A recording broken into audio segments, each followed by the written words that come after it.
So, Gil, did you know the podcast world is growing bigger every day?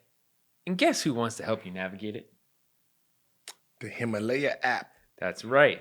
That's what it is. The Himalaya app is a brand new podcast app where you can find every single podcast you love and find some more that you might not know about. It's free. It's the easiest to use. There's lots of cool features like the tip jar and playlist to help you build on the podcast that you know. And they have every single podcast you love, but of course more. So all you got to do, find and download the app on the App Store or the Google Play Store. And we spell it out for you. It's Himalaya. Go there, download. Don't forget Don't forget. to follow the No Chill Podcast when you get there. Let's go. On this episode of the No Chill Podcast, with the dust settled and the chips fallen, we sort out the player movement from this NBA summer. One thing we know for sure, it is now a league of duos. Of course, it takes 5 on the floor to win a basketball game, and also bench depth. But at the moment, stars are joining stars to then assemble their teams. Beyond the names in the marquee, we take a look at style, fit, and chemistry across the league, and especially with the Clippers, Lakers, and Rockets' big moves. These moves not only change the identity of the teams the players are stepping onto, but opening things up with new looks and matchups that will shape both conferences. There's a lot to make sense of, so let's dig into it. It's the No Chill Podcast. Remember, you can get us early exclusively on the Himalaya app. You can also find us wherever you get your podcast. And by the way, if you haven't already, be sure to check out the No Chill channel on YouTube. It's been a busy summer. I can't believe we're in, damn near August now. We haven't even talked about all these moves. I guess we talked a little bit about Anthony Davis to the Lakers. I don't remember when we did. It wasn't on purpose. It was just kind of, we had to acknowledge that. We didn't get into detail on it. We didn't really talk about Kawhi coming to LA. Mm-hmm. Were you surprised by that? No. Okay, all right. You weren't surprised. Were you surprised by Paul George coming to LA?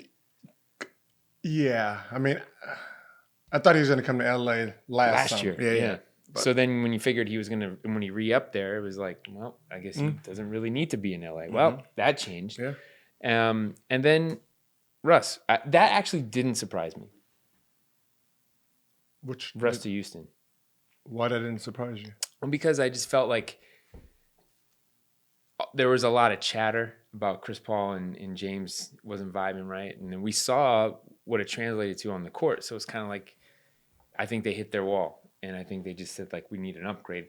And the fact that James and Russ played together before, that I think there's some sort of unfinished business. Like, hey, this actually worked. If they gave us more time, things could have been different in Oklahoma. But the move that didn't keep James. So you thought OKC trading Westbrook was seeable? Yeah. Huh. I'm not calling myself like Nostradamus, but no, I'm saying that you have the most loyal guy that you probably had in Oklahoma since KD's left. Mm-hmm. He's averaged a triple-double 3 years in a row, all 3 seasons.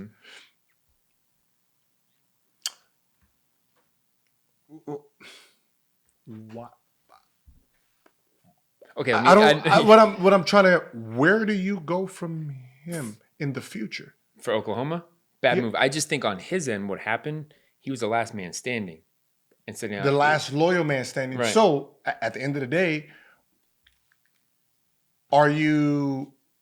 is KD smart for leaving,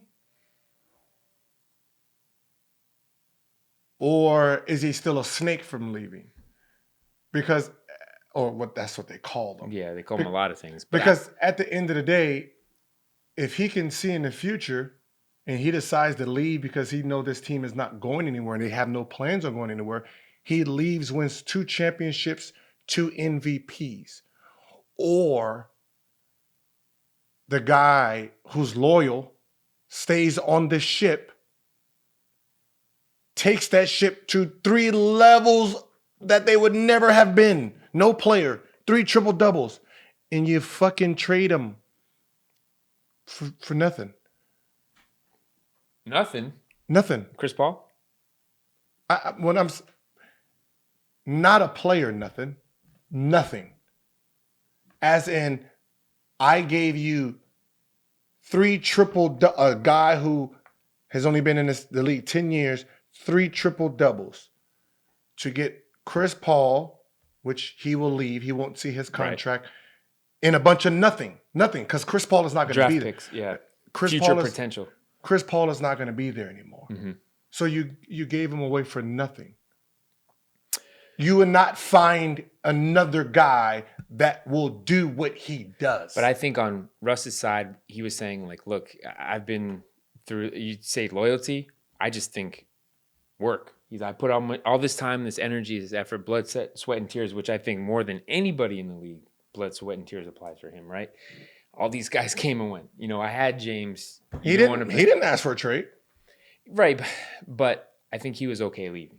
Of course, I'm going to be okay leaving. Yeah. If you're going to trade me, I'm not going to put up a fight if you don't want me. But at the end of the day, where was the loyalty that you were claiming that if you look at situation Kevin Durant didn't have? Well, I'm thinking about Blake Griffin, right? That situation It's where the same. He didn't want to be traded. Who said But he didn't get put into a great basketball situation. I would say for Russ, it was an upgrade for him. But what I'm saying is both of them got traded. That's the difference. Like, they got traded. They didn't take their career in their own hands. So who really won? Did Kevin Durant win, or did Russell did Kevin Durant win, or did Russell, the loyalty guy, won? Who won?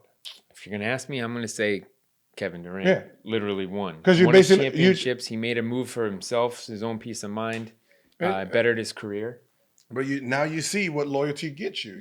Honestly, it gets you moved out any goddamn way. So so take control of your own future. Yeah. But and he wasn't the first guy to do that, and I think that was the thing about a guy like Kevin Garnett. He was in Minnesota for so long, they weren't successful, and he was like, man, I hit that point where he didn't ask for a trade. He asked for. No, he didn't. Yeah, he didn't ask for a trade like Kyrie did, but he didn't ask for a trade. He knew the future wasn't going to be there. It was a hookup. Yes, it was a Boston Celtics hookup. That's all that was. Let's just say it. It was a Boston Celtics hookup. That's all. That domino, because after that was when LeBron went from Cleveland to Miami. Chris Bosh was actually a franchise player in Toronto. Opted to go to Miami too. He was a free agent at the time, but it was the idea that he was a franchise player, but took control of his future, which then at the end of the day, same thing. And they call you disloyal, they call you whatever, but you're taking control of your future. At the end of the day, it's either you leave and go to a destination that you want, or they trade you to any place, and you got to deal with it. That's really how it is. Mm-hmm. Mm-hmm. Well, so the three big, I guess, so we're left with now at this point, we have a lot of dynamic duos in the NBA. And even like KD and Kyrie, that's a hell of a dynamic duo. We won't see that for another year. Mm-hmm. We still have Steph and Clay. We won't see that for another year. But what we got were these three big moves. So the first one, it's James and Russ in Houston. So you think this is actually an upgrade for them? No. An upgrade as of a player? Yeah. It's an upgrade and as for a player. Do they have a chance of winning? Fuck no. And the reason I'm saying no is because Chris Paul wasn't a problem. It was that they were the smallest team, probably 95% sure they were the smallest team, the smallest starting five in NBA history. With your point guard, Chris Paul, 6'1", 6'2". Your shooting guard, who is the second tallest on the team, Harden at 6'5". Then you go backwards at your small forward at 6'3" with, PJ Tucker. Eric. Oh, yeah. Yeah, Eric. PJ at the and then PJ at 6'4", 6'5", at your power forward. And then you have your power forward, who is 6'10", playing the center. I'm sorry. What the fuck were they going to do? It's a YMCA lineup. That is literally a YMCA. There's actual AAU, 16-year-old AAU teams. That's bigger than this lineup. What was the team that they ran up against that was an issue for that? Any team. Golden State? Any team. They had no chance of making it nowhere. I'm sorry. They didn't have a chance to making it nowhere. They beat Utah because Utah game plan was stupid as shit. Like it was just a dumbass game plan, period. Pushing the best player, the best scorer since Michael Jordan when it comes to a season to the basket. Would you have done? I'm pretty sure you wouldn't have done that to Kobe Bryant or Tracy McGrady or I think Jordan. they were saying that was like the old coaching adage, right? Let this guy beat us, but we're not going to let the other guy. I'm literally let him do his thing. Letting the free throw leader made and taken give him a straight line to the fucking basket. Mm-hmm. God damn, I feel so bad for Gorbert.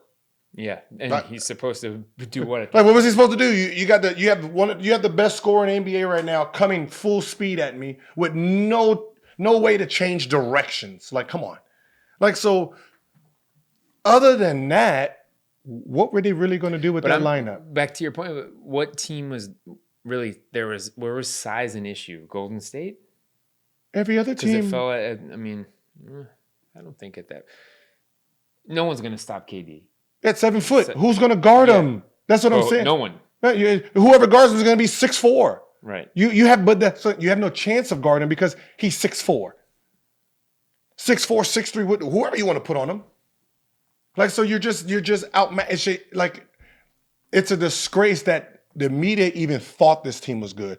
That they didn't even point it out. Like, come on. Like, what were they going to win? The year before, come on, you had height. You had Trevor Ariza. You had Anderson back there. You had big guys. You had a lineup. Then you took two guys who were bench players. PJ at one point and Eric, and made them starters. So if your 6th and 7th man is starters, what the fuck does your 6th and 7th man look like now? The hell does your bench look like if two of your bench players are starting now? That means they went backwards. As far as contributions go, where I think what they didn't get out of Chris, they did get out of Eric. What?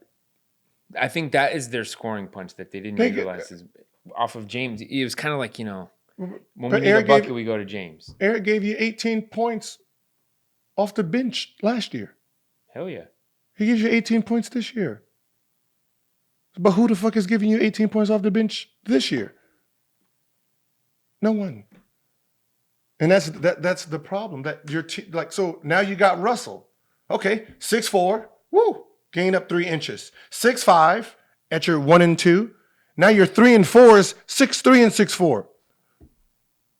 What do you think you're going to solve? Like, there's nothing, like, unless you put 6'9", 6'10", 6'10" back there, this team doesn't have a chance. I would say that's what they need to do is they need to add, and I'm not sure that happens till the trade deadline.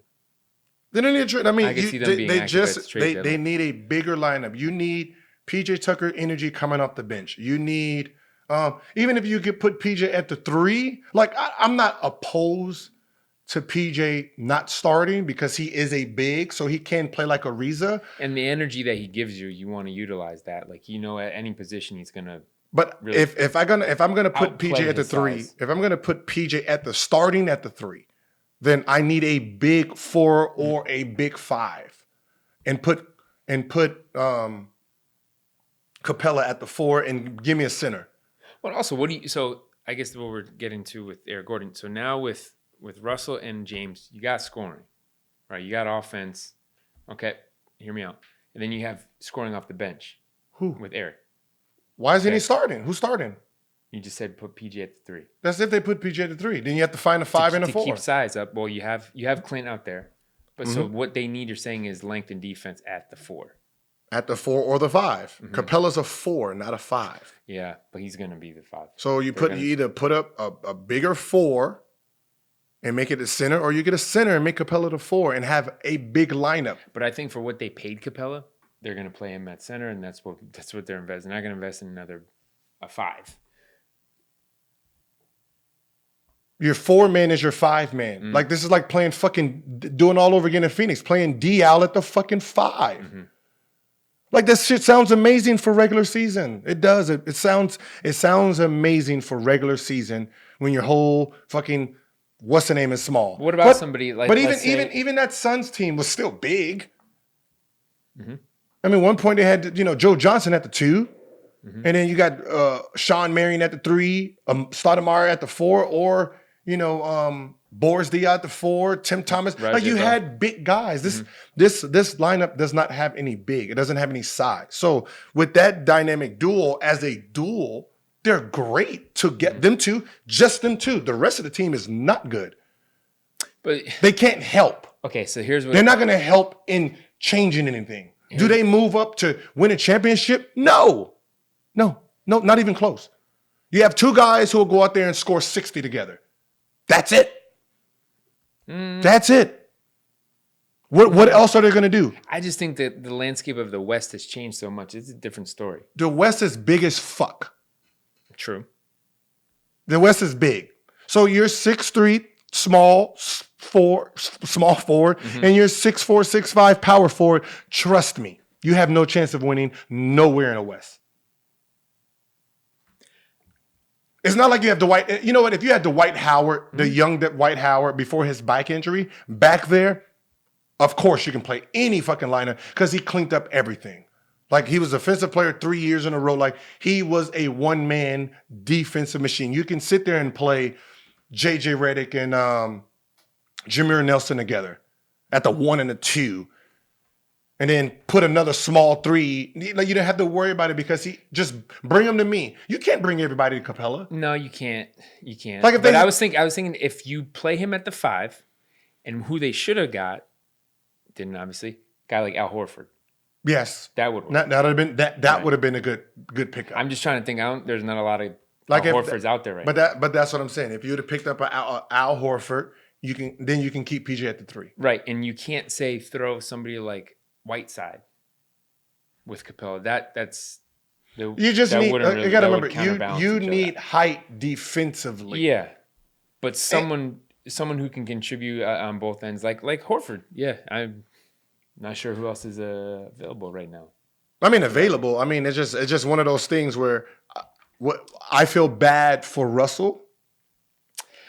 I feel bad, and this is why he was in. Go ahead. And this is why I feel bad. In reality, it's two superstars on one team, and really no one else that's going to push them to a championship level. So when they don't have success, like their names, Westbrook and Harden together, you got to remember, media, championship. So when this team does not succeed, they're going to blame the new guy. So you blame the new guy for not succeeding when that team is not a succeeding team. You have 2 players. Yes, you have 2 amazing, dominant players.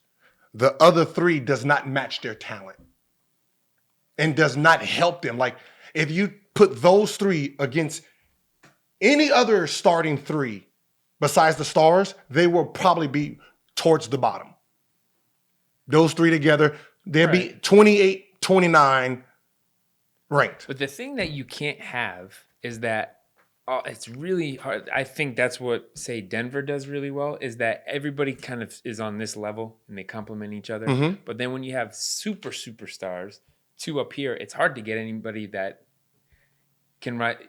You're making a face, but the drop off is going to be big. No, the drop off in talent, but yeah, but you're not understanding.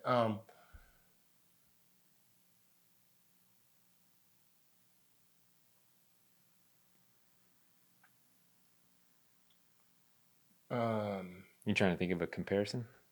Okay, so like Eric, he's a great off the bench 1-2. Jamal Crawford,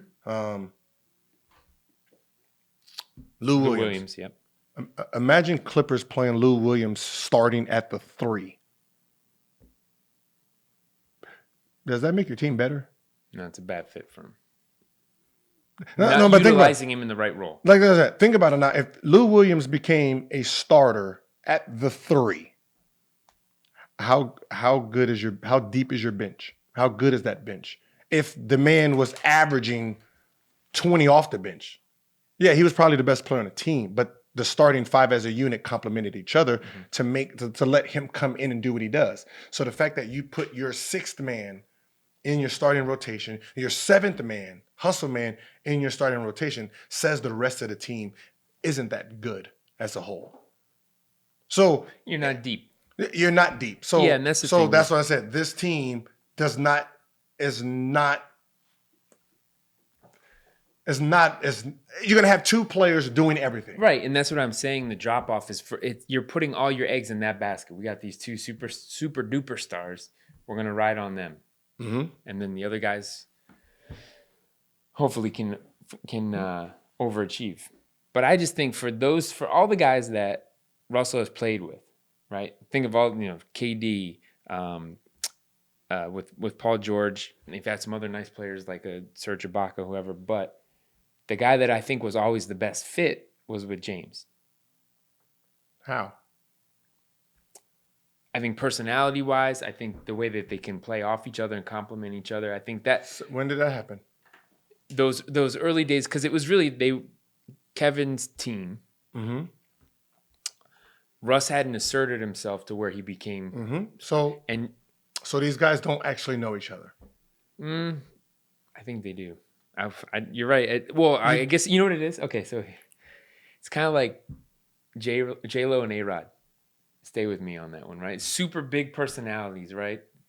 In their own orbit, they're megastars, right? And they've gone through relationships and fame and all that shit. Mm-hmm. But they got together now at the right time, and it all clicks. I think that's the best case scenario for these 2. That was a bad analogy. I'm saying you said they didn't know each other back then. They don't. But their know each egos other. are in a place now. This is my point. Their egos are in a place now where they can actually play off each other and compliment each other. Because I know everyone says, "Oh, they're going to need 2 basketballs in Houston if these guys are on the same court." Yeah, see, that's the problem. See, that's where it's like Justin Bieber and what's the little one's name? Who he's with? Yeah. Baldwin. No. Justin Bieber. His young love. Selena Gomez. That going into our pop culture on this episode. How their relationship was when they were younger. Mm-hmm. Now, after both created this big success, them getting together now. Right. They don't know each other anymore. It's 2 different people. They've grown into 2 different people. Okay, so but I'm saying on like the J-Lo. No, J-Lo, they were never dating before. They were never dating. So when they met each other for the first time, they're meshing now. Right. This group dated already. Sure. So how they see each other back then, they're not that group anymore. Okay, so maybe in a relationship you don't get a chance to do it over again, but in sports you actually can. So we have like our egos. You were coming off the bench. You were a bench guy, James. I was coming into my own. I'm a triple-double guy now, and you're looking at me like I'm fucking 36. I'm a 36 a game. I'm an MVP too. But for him that's to the win, difference. and for the both of them to win, they're going to actually. But what I'm saying is that's the difference. James won't go for 36 next year. No, he don't have to. You don't have to, right? But what's funny is the person who's going to bend will be Russell because he's bent. He's been bending. Yeah, he's been bending. I don't think he'd go for a triple-double again. Why not? Let's predict. I would say he goes for. Why wouldn't he? You're right. The fucking team is 6'3", 6'4". Who the fuck is going to get a rebound? What I'm saying is, what stops him from getting triple doubles? You got to remember, Paul George averaged 28 last year. Mm-hmm. James averages 28, 30. Okay. Who's giving him the ball? Russell. I'm cool. Actually, I don't think a triple-double is a bad thing. No, it's not. I think if you score 36 a game, also not a bad thing. That is a bad. 36 a game is a bad thing because that means the rest of your team isn't that good if you have to score. And to his credit, he did that when CP was to his credit, he had to. He had to. Right. He had to. And that was the problem because when he averaged 29 29, which is amazing. Oh my God, he didn't have it. He had a horrible playoff. Like, what? He had 29. He had a horrible playoff. Because when he wanted to pass the ball more, those guys was not good enough. Mm-hmm. He realized that during the regular season why he had to be so dominant. And that's what we penalize. We penalize the guy who has to be dominant to keep the team afloat, who has to be great. That's why he should have been an MVP. Because he made us believe his team was good. When they were sitting, the other 4 players was 6'1", 6'3", 6'4". That's the team he had. He didn't have Lopez and Middleton and all these big guys helping him. No, he had a fucking YMCA lineup. And he got him to where that's what makes an MVP. And until they build a team, not a D'Antoni's team, an actual basketball team, they're not going to have success. And that's the problem is if you want D'Antoni, go to the Pelicans. If you want highlights and have fun and get people in the seats, hey, that's your coach. But if you're talking about building a team that's going to win in the postseason, he's not your coach. Because his lineups require small ball where he can run up and down. You don't think that's Daryl Morey, GM? That's the team that he assembled. He's the one that made the move. A GM, most likely. They shot for the groceries. Never played high level. So I'm pretty sure he doesn't know what he's going to do anyway. Just go out there and look at a stat sheet and pick players. Yeah, and in his theory is volume shooting. 3-point volume shooting. Is that his theory? That actually works with D'Antoni. Yeah, that's D'Antoni's theory. Yeah, that's why the two of them are together right now. For regular season success. For regular season, it's amazing. Mm-hmm. Okay. So really, the proof that's in the pudding is in the playoffs. Yes. We'll find out. Well, the other team that made a big move created another duo, and I also don't think they're done yet. It's here in LA with LeBron and AD. Mm-hmm. And it was sort of like this was going to happen. One way or another. Yeah. We all knew it was going to happen. Yeah. It just didn't happen during the trade deadline during the season. But they're good. Now, what do you think about this, that he is the perfect player to pair up with LeBron in AD? Yeah. The problem with this lineup or this duo is they're the two most dominant forces on the court, but no one wants to just come out and say it. You just did. You have two super Bugattis on the same team. And I think everyone wants to downgrade LeBron's greatness because he's been dominating for so long that when he doesn't make the playoffs or his team loses, we call him washed. But that's how the narrative always goes. We're looking for the next superstar that we want to build a hero, and it's the guy that we knew, he doesn't have it anymore. So we create this drama where I think in LeBron's case, he's gonna come back with a vengeance. He's got perfect running mate. Back like he never left. Okay, what didn't he do last year? Broke his streak of going to the finals. But I didn't say he didn't do anything right or wrong. But what I'm saying is it wasn't the best unit. He got hurt. Actually, that's what he got hurt. They were in second place. His team got hurt. Right. At the time he got hurt, they were balling. Yeah. So I thought they were third place. They were second. Yeah. So that's the funny part about it, that someone's made us believe that he had a horrible year. So the fact that he needs to come back with it, he averaged 27, 8, and 9. You know what the thing is? I don't think any of the people that said that, I don't think they actually looked at the numbers. They They just look at all of the he's not good anymore. Yes. That's what happened. Like, oh my God, he's washed. He'd be out of league. Right, 27, bullshit. 8, and 8.9. The fuck are you guys talking about? What basketball game are you watching? But it's like Tom Brady though. every year it's like, is he too old? Is he And still that's what I have said. it? It's Whatever. And if that's just gonna happen now until he so retires. the fact that you have a guy who's playing the small forward and the power forward, if they go small ball, and then his running mate averaged 26 and 12, didn't play in the fourth quarter because they were benching him because they didn't care about actually winning. That is his co-partner, 26 and 12 in limited minutes. And you got them both on the floor sitting at 6'10 and 6'11. I don't How the fuck do you stop that?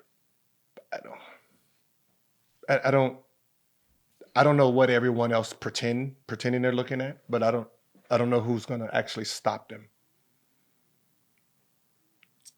Like the only thing that stopped Anthony Davis last year was coach. And the only thing that stopped LeBron last year was actually nothing. Like usual. Right. I mean, usual nothing. Right. So now So stay healthy. you got both those guys on the same team playing.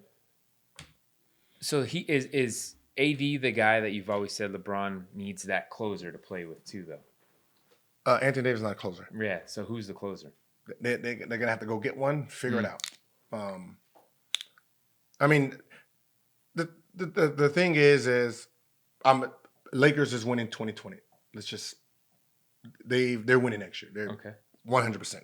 But they still at this point think they need something, which I agree with. I don't think they're done yet. They still need to fill out their roster with a few players. But they made a lot of moves to get other players, like those roles or those shorter contracts, whatever. But I agree, they don't have a takeover ISO finisher. No, but they have a bunch of guys that complements the style they're gonna play to win. I mean, they can they will probably at some point have the biggest starting five in history. If you start LeBron at the point, throw Kuzma or KCP at the 2, Anthony Davis at the 3, throw Boogie Cousins at the 4, JaVale at the 5, or you can go. Still got Kuzma. You can go Kuzma at the 2, Anthony Davis, Boogie's. Then your whole fucking lineup is 6'10", agile and jumping. Your finisher lineup, though, would be Boogie at the 5, AD at the 4, LeBron at the 3, but he might even actually... LeBron at the 1, Kuzma, Kuzma and KPZ. Or if Danny they find Green. Or Dan... It depends on... Because think about Danny Green... Depending on who's playing that well. The defense has no bearing on this unit because you literally have LeBron, defensive player. Anthony Davis, defensive player.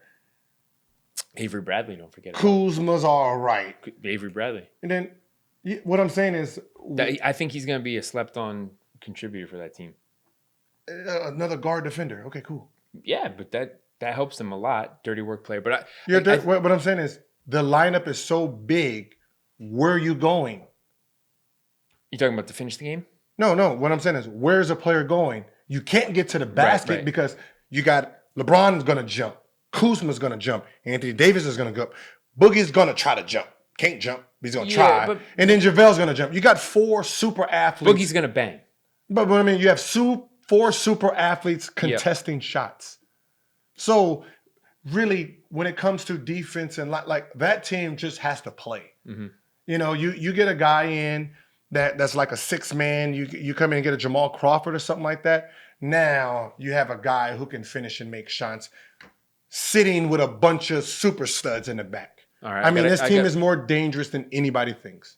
Yeah, no, I think they are. They're deeper than people are giving them credit for too. All right, so talk about that finisher. I do think Danny Green, catch and shoot player, last shot. A catch and shoot guy is not a finisher. Hear me out though. To play with LeBron, he can kick to him. That's LeBron's one. A catch and shoot guy is not a finisher. A finisher is a guy who creates his own baskets. I got a couple though. Not a fucking guy who's like a plant in the club sitting there. It's called atmosphere. He's just sitting there waiting for someone to create a shot for him. Okay, but like I said, you got a guy that can hit shots. Now to have an ISO player, how about Melo?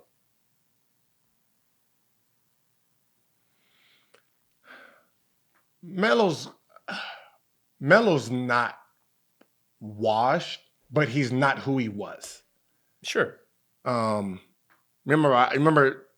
was it last year when he was Houston. When he was with Houston, and I said from the beginning he should have went to the Lakers. Mm-hmm. Houston is a bad fit for you because you're going to be a third option sitting in the corner. That's not your style. Even when people watch you like in the summer, Hoodie Melo, that's still not your style. You're a bounce the guy. You're a bounce the ball guy. You're a rhythm guy. So the only team that needs a rhythm guy is Lakers. So where you will come off the bench and you contribute 18 points and finish the game. Now you're a little older. A little slower. I don't know.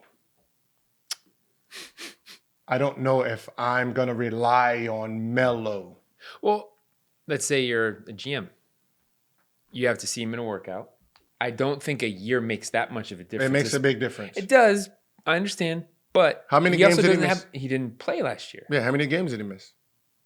Well, he was 10 games in Houston, so technically 72. So 72. He missed 72 games. Yeah, but he's rested for a year. And he's deactive for a year. Let's see how in shape he is my question. I don't care about shape. It's just rhythm, playing. Because you got to remember, you only played 10 games this year. You were horrible the year before. So that's 2 years removed of uncomfortable basketball. It's a big difference. Mm-hmm. That's 2 years, not one. It's 2 years from playing basketball how you played it. You just got by in OKC. You were just there. Trying to figure it out. And you didn't figure it out ever. So that's 1 whole year lost of actual Melo basketball. Then you missed all last year, Melo basketball. Now you got to come back and be the stud? No, I go after a player like Monte Ellis or something. Mm-hmm. You know, like the Brandon Jennings type. That's what I like a lot. That's the type of guy that someone who's fast enough to get to where he needs to get, who can suck a defense. There's nobody sucking in on Melo at this point in his career. It's a one-on-one. It's a one. Say that, but I got a guy for you. But I just do want to say this on Melo to look at the glass half full is where he was in New York. I think the issue in Oklahoma was that he didn't want to put his ego aside to take a reduced role. Then when he went to Houston, he didn't put his ego aside. He said, "I'm not coming off the bench." Yeah, I'm not coming off the bench. Right. So it was almost like his pride held him back more than a coach or anything else. Then when he goes to Houston, he was toying with that idea, but he wasn't completely bought into it. Now he would be. Your game has to match. I also think he has an old man's game. Your game has to match. If you train like a superstar, you train like the go-to guy, you train like you have 15 seconds with the ball, and then you get in the game and you got 4 seconds with the ball. Everything you train has no meaning to this. Like all these guys that's training, all these kids that's training, coming down, ISOing, doing all these moves in the AAU, and they sit in the fucking corner in the game because the star player has the ball. Everything you just worked on does not impact the game. And now you don't know how to play. Now you look terrible because you need the ball because you've been training like that. So the fact that, Melo can shoot, but you find out, he can't shoot when it's just catch and shoot. He needs the rhythm to his shooting. So instead of seeing what happened in the OKC and spent the whole summer just catching and shooting, knowing D'Antoni's style, that most of your shots are going to come off of catch and shooting, or looking at the style they played and understanding how to score. Like, they don't have a post-up guy. They don't have a slash guy. They don't have a backdoor guy. They don't have a flare guy. I can be all of those and not mess up these guys' rhythm. But the fact that he didn't do that to come in and impact shows the difference. So because he hasn't trained like that, he doesn't know it. Has nothing to do with ego. He just doesn't know it. He can't train and say, I'm going to do the same old thing and be the same old player. Mm-hmm. At this point, you're right. I get that. But, okay. All right, so we have another guy. But before we get to him, you have to take a break. And I got to say, you look trim. Like, the hair looks good. You shaped up. Is it because of one thing? Manscaped? Yeah, you already know. I mean, I didn't know if if that's a secret. Yeah, come on, man. You gotta stay Manscaped. clean. All right. You gotta stay clean. People watching, people looking. Yeah. I'm taking notes. But I think since we got involved with Manscaped, it's changed your game. So, as everyone knows, support for the No Chill podcast does come from Manscaped, who is the number one in men's below the belt grooming. Oh, this is another one I can't look at you when I talk about. Manscaped offers precision engineering tools for your family jewels. So, I still can't look at you, which is awkward. Just go. Right. So that's why Manscaped has redesigned the electric trimmer. Their Lawnmower 2.0 has proprietary skin-safe technology, so this trimmer won't nick or snag your nuts. Manscaping accidents are finally a thing of the past, and you don't have to use the same trimmer for your face as you do on your balls because that is just nasty. Manscaped has also developed the Crop Preserver, an anti-chafing ball deodorant and moisturizer. You already put deodorant on your armpits, why you're not putting deodorant on the smelliest part of your body. Think about that. So, we got something for the fans of No Chill Podcast. Keep you fresh, smelling good. Fresh, smelling good. It's all about the hygiene. So you get 20% off plus free shipping with the code No chill. No Chill. There's always that. No Chill. At manscaped.com. It's always the right tool for the job. It's always Manscaped. Your balls will thank you. So remember to get 20% off and free shipping and a free travel bag. Use the code NOCHILL at manscaped.com. That's 20% off with free shipping and a free travel bag at manscaped.com with the promo code. No chill. No, what's funny is you say their balls are like, no. Their girls will thank you because you don't smell like hoop nuts. Hoop nuts. Hoop nuts. Yeah. The hoop nuts smell like, damn, you've been playing basketball all day. Yeah, you don't want that smell. Yeah. I mean, by the way, shower. But we've been in some locker rooms here lately, and there's that funk to it. That odor. Can't help it. But speaking of help, we also want to help people get jobs here in No Chill Podcast. Because hiring used to be hard with multiple job sites, stacks of resumes. It was a confusing review process, but today hiring can be easy and you only have to go to one place to get it done. ZipRecruiter.com/NoChill. So go to the site and use that promo code. ZipRecruiter sends your job to over 100 of the web's leading job boards, but they don't stop there. With their powerful matching technology, ZipRecruiter scans thousands of resumes to find people with the right experience and invites them to apply for your job. As applications come in, ZipRecruiter analyzes each one and spotlights the top candidates so you never miss a great match. ZipRecruiter is so effective that 4 out of 5 employers who post on ZipRecruiter get a quality candidate through the site within the first day. So when you're looking to hire, looking to build out your team and your roster, you go to ZipRecruiter. ZipRecruiter. All right. And if you're looking for a job, you go to ZipRecruiter. All right. It only makes sense. Everyone's helping each other. Yeah. That's how it works. And so for right now, for listeners of the No Chill Podcast, if you're looking to find a job and post a job, try ZipRecruiter for free at ZipRecruiter.com/NoChill. All right. That's ZipRecruiter.com/NoChill, NoChill, ZipRecruiter.com/NoChill. ZipRecruiter, the smartest way to hire. We're smart.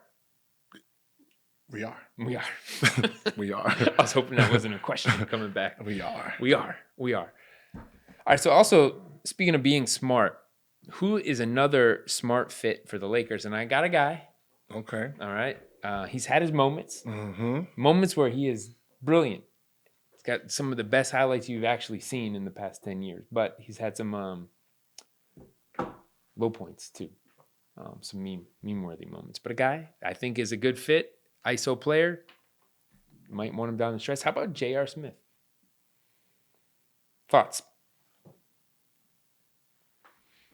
As an ISO player, when was the last time J.R. Smith was an ISO player? I'm sorry. Another shooter, yeah. Another athletic guy, yeah. Guy to kick to, yeah. Yeah, but we're talking about ISO. ISO off the dribble. That means Kyrie type. Not that. He's not that.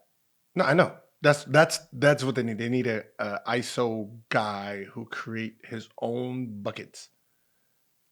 That's all they need. He's not enough of that. That's It's not just a catch and shoot. That hasn't been his role in a long time. Monte still- Ellis. Okay, fair. I mean, I just think for JR, he can slash. He's not. I think he's more than just. You need a guy. You give him the ball. He does his thing. Mm-hmm. You don't need him to think about nobody else on the team because that's what everybody else is for. Mm-hmm. That's the player they need. Mm-hmm. That's what I said. Technically, yes. JJ Barrera, those are the really. That's what he did for that Dallas champion. Minute, yeah. But that's what I'm saying. That type of guy, you don't have to be a stud, but when JJ got in, JJ took over. Brandon Jennings, I think he works in a lot of ways. I don't know his chemistry with those other guys though. If that would work, you don't need. That's what I'm saying. Your go-to guy doesn't need chemistry. He just needs to keep everyone honest. So when the floor shrinks, give him the ball. He scores. Everyone focus on him. Everybody else eats. Mm-hmm. So that's what Greek the Freak don't have. You don't have a go-to guy. You can't be the go-to guy because you don't possess that part of your field. You can't shoot. You can't create your own in a small in half court. You have to be coming full speed. You can't truly play back to the basket. And then what you do that no one else talks about is he switches position to not be guarded by an actual defender. So if he's playing Utah or any of those guys, he'd go let's say he plays the Lakers. Instead of playing the 4-man, they'd make the team smaller, so he's the 5-man, so JaVale has to guard him. So he comes full court against JaVale. So he doesn't switch to Budenholzer coach. So it's a smart lineup, but you don't have a go-to guy when the floor gets small. Middleton's not. Middleton is their best option. Best option. He's not that. He's not like ISO. He's not Joe Johnson. No, he can't dribble past the 3-point line. I mean, he's just not a. He's not a creator. So they need. That's all I said. Brandon Jennings. Monte Ellis. Those type of players. I mean, we've seen Joe Johnson lately. Bucket Joe. Yes. I think for Joe, I mean, you just need a faster. What I'm saying is you need someone fast. You already have a bunch of slow guys. Yeah. Joe is. At this point, he's not an up and down guy. No, Joe is he needs to be on a team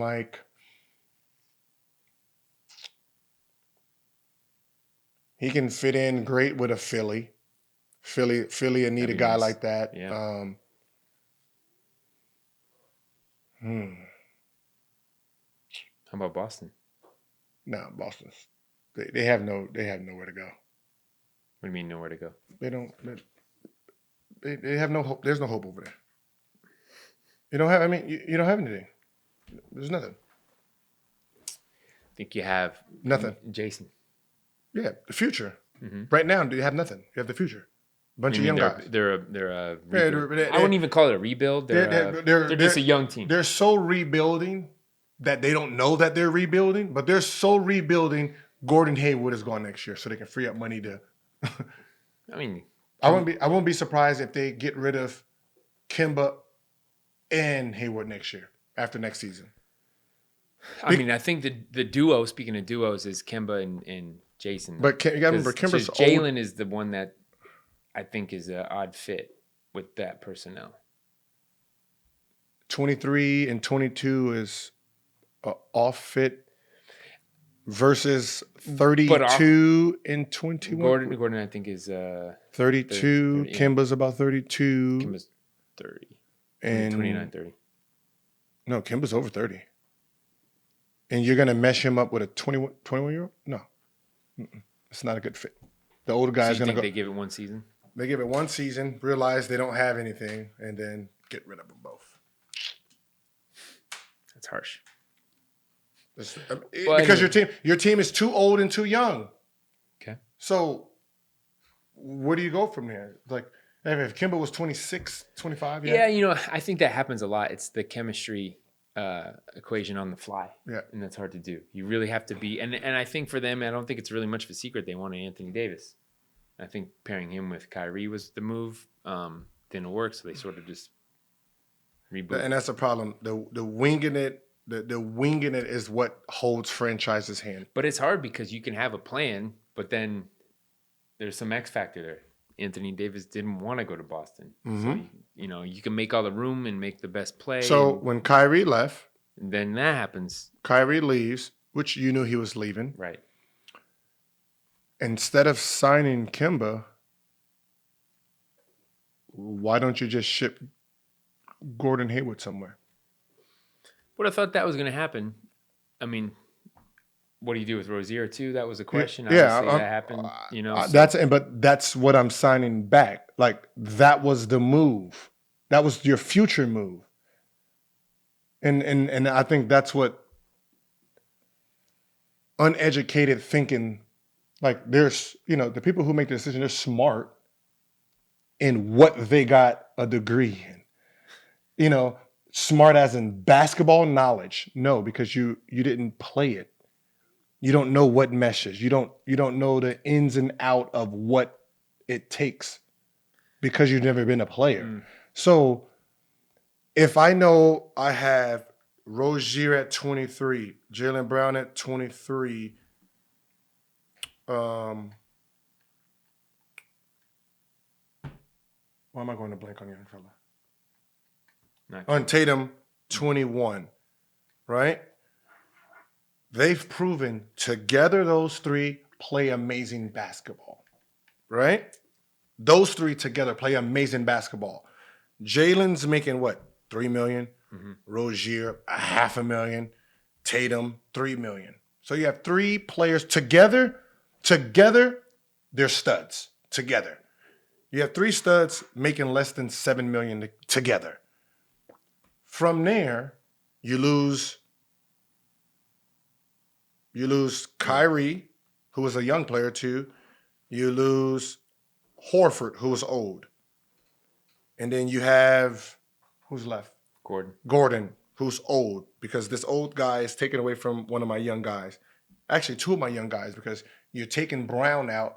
Tatum don't know how to play with you. He probably don't like you because you took Brown out. Kind of fucks his game up. So with one old guy, you take away two guys. Mm-hmm. So that's what ends up happening. Yeah, and they're also kind of at the same position too. So you don't. But that's what I'm saying. So you're taking away one guy is taking away two guys, right? Because he wasn't there at the beginning to establish his dominance. Mm-hmm. So Gordon Hayward, bringing him back, putting him back in the lineup, you take away two talents.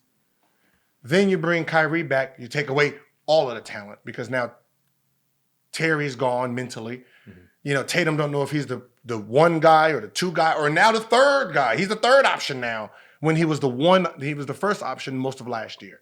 So you kind of threw the balance off. So someone who actually knows the sport will understand